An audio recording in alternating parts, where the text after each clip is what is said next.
শোককে শক্তিতে রূপান্তর করেই এবারের বিপিএল শুরু করেছিল ঢাকা ক্যাপিটালস। রাজশাহী ওয়ারিয়র্সের বিপক্ষে সেই ম্যাচে 5 উইকেটের বড় জয় পায় রাজধানীর দলটা।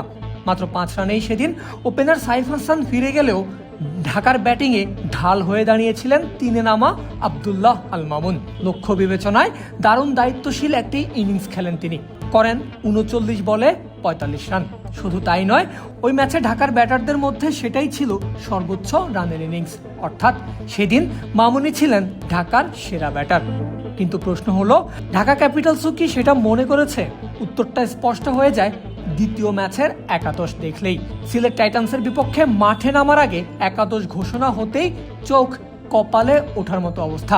আগের ম্যাচে সর্বোচ্চ রান করা মামুন জায়গায় পেলেন না ঢাকার দ্বিতীয় ম্যাচে। তার বদলে ক্যাপিটালস জার্সিতে মাঠে নামলেন আফগান ক্রিকেটার জুবাইদ আকবরী। এখানেই শেষ নয়, জুবাইদকে খেলাতে গিয়ে ব্যাটিং অর্ডারেও পরিবর্তন আনে ঢাকা ক্যাপিটালস। প্রথম ম্যাচে ওপেন করা উসমান খানকে নামানো হয় 3 নম্বরে, আর 3-এ খেলা মামুনকে তো পুরোপুরি বাদই দেওয়া হয় একাদশ থেকে। কিন্তু পরপর 2 ম্যাচে জুবাইদ আকবরীর ব্যাটিং দেখার পর একটা প্রশ্ন বেশ জোরালো হয়ে ওঠে। ঠিক কোন বিশেষত্বের কারণে তিনি নিয়মিত একাদশে জায়গা পাচ্ছেন? কোন যুক্তিতে পারফর্ম করেও বাদ পড়তে হয়েছে মামুনকে? 4 গুণ শক্তিশালী এনজাইম ও অধিক ফেনা সমৃদ্ধ অরিক সিলভার ওয়াশ মাত্র 70 টাকায়।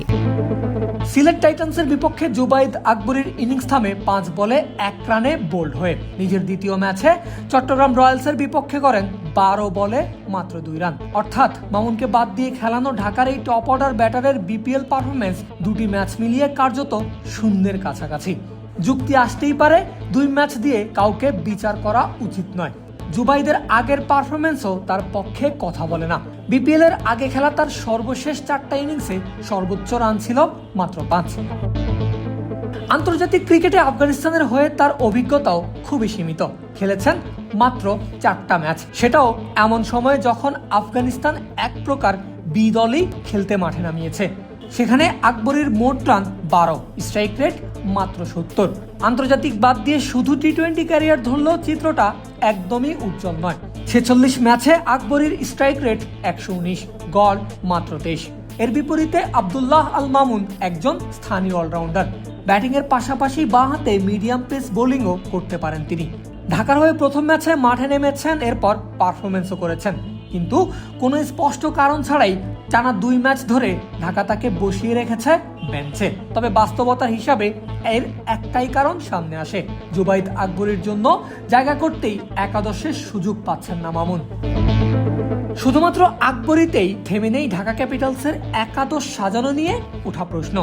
আফগানিস্তান দলের আরেক প্রান্তিক ক্রিকেটার জিয়াউর রহমান জায়গা পাচ্ছেন ঢাকা ক্যাপিটালসের একাদশে, অথচ সেই জায়গায় মূল্য দিতে হচ্ছে স্থানীয় প্রতিভা মারুফ মৃধাকে, যিনি নিয়মিতই বসে থাকছেন বেঞ্চে। ক্যাপিটালসদের এমন দল গঠনের নীতি, বিদেশি নির্বাচনের চুক্তি এবং স্থানীয় প্রতিভা ব্যবস্থাপনা সব মিলিয়ে ঢাকার ম্যানেজমেন্টের সিদ্ধান্তগুলোই কি তাদের ম্যাচের রেজাল্ট ঠিক করে দিচ্ছে? জয় দিয়ে শুরু করলেও পরের 2 ম্যাচে পরাজয় নিয়ে মাঠ ছাড়তে হয়েছে রাজধানীর এই দলকে। পারভেজ আল হাসান, ক্রিক ফ্রেঞ্জি।